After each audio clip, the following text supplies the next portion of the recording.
அம்புலிமாமா ராமாயணம் 20ஆம் பகுதி. கரண், தூஷணன், திரிசிரன் முதலான ராட்சச வீரர்கள் தங்கள் 14,000 ராட்சச படையுடன் ராமனுடைய பிரதாபாக்னியில் எரிந்து சாம்பலானார்கள். அப்போது அகம்பனன் என்னும் ராவணனுடைய ஒற்றன் மட்டும் உயிருடன் தப்பித்து ராவணனின் தரிசனத்திற்கு சென்றான். ராவண ராஜேஸ்வரா, ஜனஸ்தானத்தில் இருந்த நமது ராட்சசர்கள் அனைவரும் போரில் கொல்லப்பட்டார்கள். நான் எப்படியோ உயிருடன் தப்பி இந்த செய்தியை சொல்ல வந்தேன் என்று அகம்பனன் சொன்னான். அதை கேட்டவுடன் ராவணன் கண்கள் சிவந்தவனாகி அக்னிஹோத்திரனைப் போல மாறி, யாருக்கு காலம் வந்துவிட்டது? நான் அக்னியையும் எரிக்க முடியும், மரணத்தையே கொல்ல முடியும். நான் கோபித்தால் சூரியனும் சந்திரனும் கூட சாம்பலாகி விடுவார்கள் என்று கர்ஜனை செய்தான். அந்த கொடூரமான தோற்றத்தை பார்த்த அகம்பனன் முதலில் ராவணனிடம் அபயம் பெற்று ராமன் ஜனஸ்தானத்தில் இருந்த ராட்சசர்களை எவ்வாறு கொன்றான் என்பதை விரிவாக கூறினான். அனைத்தையும் கேட்ட ராவணன் பற்களை கடித்து, அந்த ராமனுக்கு தேவர்கள் அனைவரும் உதவியிருக்க வேண்டும் என்றான். அதற்கு அகம்பனன், இல்லை இல்லை, பராக்கிரமத்தில் ராமன் தேவேந்திரனுக்கே குறைவானவன் அல்ல. அக்னிக்கு வாயு துணையாக இருப்பது போல ராமனுக்கு அவனுடைய தம்பி லக்ஷ்மணன் துணையாக இருக்கிறான். ஆனால் ஜனஸ்தானத்தில் இருந்த ராட்சசர்களை கொன்றவன் ராமன் ஒருவனே என்று சொன்னான். அப்படியானால் நான் ஜனஸ்தானத்திற்கு சென்று அந்த ராமனையும் லக்ஷ்மணனையும் கொன்றுவிடுவேன் என்று ராவணன் சொன்னான். அதை கேட்ட அகம்பனன் நடுங்கிக் கொண்டு, ராமனுடைய பலமும் பராக்கிரமமும் முழுமையாக நான் சொல்லவில்லை. அவன் கடலின் அணையை உடைத்து உலகமெல்லாம் கடலில் மூழ்கடிக்க வல்லவன். நட்சத்திரங்களுடன் கூடிய ஆகாயத்தையே அழிக்க வல்லவன். 3 லோகங்களையும் அழித்து புதிய சிருஷ்டியை ஆரம்பிக்க வல்லவன். ராமன் உன் கையால் ஒருபோதும் சாகமாட்டான். அவன் சாவதற்கான ஒரே வழி இருக்கிறது. அவனுடைய மனைவி சீதை அப்சரஸ்களை விட அழகானவள், முழுமையான சௌந்தரியவதி. அவளே அவனுக்கு உயிருக்கு இணையானவள். அவளை பிடித்து வந்தால் ராமன் துயரத்தில் கருகி இறந்து விடுவான் என்று ஆலோசனை கூறினான். ராவணன் சிறிது நேரம் யோசித்து தலை அசைத்து, நன்று, நாளை விடியற்காலமே புறப்பட்டு அந்த சீதையை கொண்டு வந்து விடுவேன் என்றான். அடுத்த நாள் காலையிலேயே அவன் பிரகாசமான ரதத்திற்கு கழுதைகளை பூட்டி அதில் ஏறி மாரீசனின் ஆசிரமத்திற்கு சென்றான். தாடகையின் மகனான மாரீசன் ராட்சச ராஜாவுக்கு சிறப்பாக உணவு அளித்து, எதிர்பாராத விதமாக வந்துள்ளீர், ராட்சசர்கள் அனைவரும் நலமா என்று கேட்டான். அதற்கு ராவணன், மாரீசா, ஜனஸ்தானத்தில் இருந்த என் உறவினர்கள் அனைவரையும் ராமன் கொன்றுவிட்டான். அவனுடைய மனைவியை பிடித்து வர எண்ணியிருக்கிறேன். உன் உதவி வேண்டும் என்றான். அதை கேட்ட மாரீசன், ஐயோ, நலம் நினைப்பவனாக வந்து உனக்கு சீதை பற்றி பேசிய அந்த துர்மார்க்கன் யார்? உன் அழிவை விரும்புபவனே உன்னை சீதாபகரணத்திற்கு தூண்டியிருக்க வேண்டும். இந்த பைத்தியக்கார எண்ணத்தை விட்டுவிட்டு லங்கைக்குச் சென்று உன் மனைவிகளுடன் சுகமாக இரு. ராமனை அவன் மனைவியுடன் தண்டகாரண்யத்தில் சுகமாக இருக்கவிடு. ராமனை சீண்டுவது தூங்கிக் கொண்டிருக்கும் சிங்கத்தை எழுப்புவது போல் தான் என்று சொன்னான்.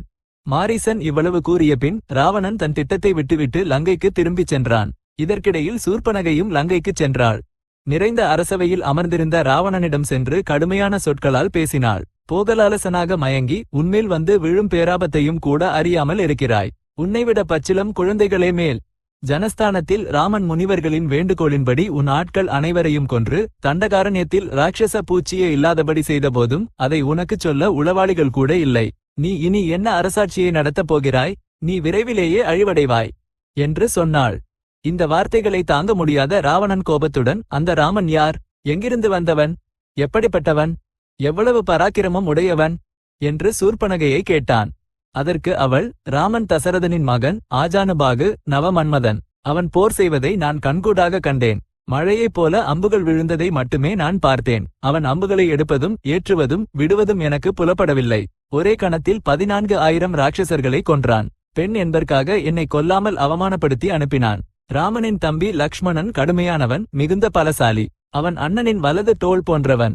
அவனுடைய மனைவி சீதை அவ்வளவு பெரிய கண்கள், பூரண சந்திரனை போன்ற முகம், பொன்னிற ஒளி, மெல்லிய இடை, அழகிய இடுப்புகள். அப்படிப்பட்ட மனைவி இருந்தால் வேறு சொர்க்கம் எதற்கு? அந்த சீதையை எப்படியாவது இங்கே கொண்டு வந்து உனக்கு மனைவியாக்க முயன்றபோது லக்ஷ்மணன் என் மூக்கும் காதுகளும் வெட்டினான். அந்த சீதையை ஒருமுறை பார்த்தாலே நீ மறக்க மாட்டாய். ராமனை கொன்று உன் மக்களுக்கு பழி தீர்த்து சீதையை கொண்டு வந்து மனைவியாக்கிக்கொள். உடனே புறப்படு என்று சூர்ப்பனகை ராவணனை தூண்டினாள். ராவணன் சபையை முடித்து தனியாக அமர்ந்து சீதாபகரணம் பற்றி விரிவாக யோசித்தான். பராக்கிரமத்துடன் சீதையை கொண்டு வருவதை காட்டிலும் திருட்டுத்தனமாக கொண்டு வருவதே நல்லது என்று அவனுக்கு தோன்றியது. ஏனெனில் இத்தனை ராட்சசர்களையும் ராட்சச வீரர்களையும் கொன்றவனை வென்று சீதையை பிடித்து வருவது எளிதான காரியம் அல்ல. ஆனால் இந்த எண்ணத்தை ராவணன் மண்டோதரிக்கும் அமைச்சர்களுக்கும் சொல்லவில்லை. அவர்கள் தடை செய்வார்கள் என்ற பயம் அவனுக்கிருந்தது. தன் ரதத்தை தயாரிக்கச் சொல்லி அதில் ஏறி காமகமன சக்தியால் கடலை கடந்து மாரீசனின் ஆசிரமத்தை ராவணன் அடைந்தான்.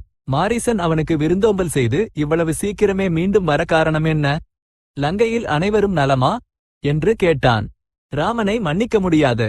அவன் துஷ்டன், கொடியவன், மூடன், பேராசை உடையவன் அல்ல, பேராசைக்காரன். நமது ராட்சசர்களை அழித்ததோடு மட்டும் அல்லாமல் என் சகோதரி சூர்பனகையின் மூக்கும் காதுகளும் வெட்டினான். சீதையை அபகரிக்க எண்ணியிருக்கிறேன்.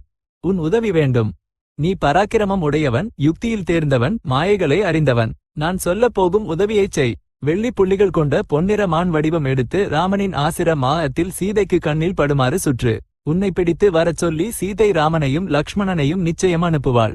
அப்போது நான் சீதையை பிடித்துச் செல்வேன். சீதை போன பின் ராமன் துயரத்தில் சோர்வடைவான். அந்த நிலையில் அவன் போருக்கு வந்தாலும் எளிதாகவே அவனை வென்று விடுவேன் என்று ராவணன் சொன்னான். இந்த வார்த்தைகளை கேட்ட மாரீசனின் வாய் பயத்தில் உலர்ந்தது. அவன் கைகளைச் சேர்த்து, ராட்சச ராஜா, இந்த உலகில் இனிய வார்த்தைகளை சொல்லுபவர்கள் பலர். பிடிக்காவிட்டாலும் நலமுள்ள வார்த்தைகளை சொல்லுபவர்கள் அரிது. அப்படிச் சொல்லுபவர்கள் இருந்தாலும் கேட்பவர்கள் இல்லை. ராமனை பற்றிய உன் எண்ணங்கள் அனைத்தும் பொய்யானவை. அவன் துஷ்டனும் அல்ல, மூடனும் அல்ல, பேராசை உடையவன் அல்ல, கொடியவனும் அல்ல. அவன் யாரையும் சீண்டவில்லை. சூர்பனகை சீதையை தொந்தரவு செய்தபோது அவளை அவமதித்து அனுப்பினான். கரனும் தூஷணனும் அவனை தாக்க வந்தபோது அவர்களை கொன்றான். அதில் என்ன தவறு? என் மீசை கூட வளராத வயதில் 1000 யானைகளின் பலம் உடைய என்னை 1000 யோஜனைகள் தூரம் கடலில் வீழ்த்தினான். அதற்கு பிறகும் புத்தி வராமல் நான் இன்னும் 2 ராட்சசர்களுடன் மான் வடிவம் எடுத்து, இவன் முனியைப் போல இருக்கிறான், என்ன செய்யப் போகிறான் என்று எண்ணி அவன் ஆசிரமத்தின் மீது தாக்கினேன். ராமன் 3 அம்புகளை ஏற்றினான். அவற்றை பார்த்தவுடனே நான் தப்பி ஓடினேன். ஆனால் என் பின்னால் மான் வடிவத்தில் வந்த 2 ராட்சசர்களும் இறந்தார்கள். அன்று எனக்கு புத்தி வந்தது. இப்போது ராமன் எனக்கு சிங்கஸ்வப்னம். எங்கு பார்த்தாலும் எனக்கு ராமனே தோன்றுகிறான். ர என்ற எழுத்தால் தொடங்கும் சொற்களை கேட்டாலே என் இதயம் நடுங்குகிறது. நான் என் வழியில் தவம் செய்து கொண்டிருக்கிறேன். உனக்கு காலம் வந்திருந்தால் ராமனை எதிர்த்து நிற்க. என்னை மட்டும் இதில் இழுக்காதே. உன் நன்மைக்காக நான் சொல்வதை கேளாவிட்டால் உனக்கு முழுமையான அழிவு தவிர வேறு வழி இல்லை என்று சொன்னான். மாரீசனின் வார்த்தைகள் ராவணனின் மனதில் புகவில்லை. அவன், தேவர்கள் அனைவரும் வந்து சொன்னாலும் என் தீர்மானம் மாறாது. என் முடிவு நல்லதா கெட்டதா என்று நான் உன்னிடம் கேட்டேனா? கேட்காத போதனை ஏன் சொல்கிறாய்? நான் உன்னை ஒன்றை செய்ய சொன்னால் நீ அதை செய்ய வேண்டும், பதில் சொல்லக்கூடாது. நான் சொன்னபடி பொன்னிற மான் வடிவம் எடுத்து சீதையை ஈர்த்து அதன் பிறகு உன் வழியில் நீ போய்விடு. உன்னை பிடிக்க ராமன் ஒருவனே வந்தால் அவன் குரலில், ஐயோ சீதா, லக்ஷ்மணா என்று அலறி அழை. அப்போது லக்ஷ்மணனும் அங்கிருந்து நகருவான். சீதை எனக்கு கிடைப்பாள். இந்த உதவி செய்தால் உனக்கு என் ராஜ்யத்தின் பாதியை தருவேன். மறுத்தால் இப்போதே உன் உயிரை எடுப்பேன். ராமன் உன்னை கொல்வது போய் நான் கொல்வதே உண்மை ஆகும் என்று சொன்னான். மாரீசனுக்கு கோபம் வந்தது. என்னை கொல்வதாகச் சொல்கிறாய், ஆனால் இந்த புத்தியற்ற எண்ணத்தை உனக்குச் சொன்ன துர்மார்க்கர்களை ஏன் கொல்லவில்லை? இத்தகைய மதிக்கெட்ட எண்ணங்களை செய்யும்போது உன் அமைச்சர்கள் உன்னை ஏன் தடுக்கவில்லை? தெய்வச் செயலால் நான் இறந்தாலும் அது பெரிய ஆபத்து அல்ல. ஆனால் எனக்கு பிறகு நீயும் ராட்சச குலமும் லங்கா நகரமும் கூட அழிவதை தவிர்க்க முடியாது. அது எவ்வளவு பயங்கரம் என்று மாரீசன் சொல்லி, செல்வோம் என்றான். கடுமையான வார்த்தைகள் அனைத்தையும் சொன்னபோதும் இறுதியில் மாரீசன் தன் சொல்வதை ஏற்றுக்கொண்டான் என்ற மகிழ்ச்சியுடன் ராவணன் அவனை அணைத்துக் கொண்டு விமானம் போன்ற தன் ரதத்தில் அவனை ஏற்றி வாழை மரங்கள் நிறைந்த ராமனின் ஆசிரமத்தின் அருகே இறக்கிவிட்டான். உடனே மாரீசன் மிகுந்த ஈர்ப்பும் அபூர்வமும் கொண்ட மான் வடிவத்தை எடுத்தான். அவன் புல் மேய்ந்து மெதுவாக ராமனின் ஆசிரமத்திற்குள் நுழைந்து அங்கே விளையாடினான். அந்த மாயமானின் உடல் பொன்னிறமாகவும் அதன் மேல் உள்ள புள்ளிகள் வெள்ளி நிறமாகவும் வயிறு வெண்மையாகவும் கால்களின் குளம்புகள் பிரகாசிக்கும் கருப்பு நிறமாகவும் வால் 5 நிறங்களில் ஒளிர்ந்ததாகவும் கொம்புகளின் முனைகள் நீல நிறமாகவும் வாய் செம்மை நிறமாகவும் மிகவும் அழகாக இருந்தது. அது சிறிது நேரம் மேய்ந்து இடையிடையே புல்வெளியில் படுத்து அந்த பகுதியில் நீண்ட நேரம் சுற்றித் திரிந்தது. இறுதியில் சீதை மலர்கள் பறிக்க மரங்களுக்குள் வந்தபோது அந்த மானை பார்த்தாள். பார்த்தவுடன் பேராச்சரியமடைந்து ராமனையும் லக்ஷ்மணனையும் கூவி அழைத்தாள். அவளருகே வந்த அவர்கள் இருவரும் அந்த மாயமானை பார்த்தார்கள். அதை பார்த்தவுடன் லக்ஷ்மணன் ராமனிடம், இந்த மான் மாரீசனைப் போல இருக்கிறது.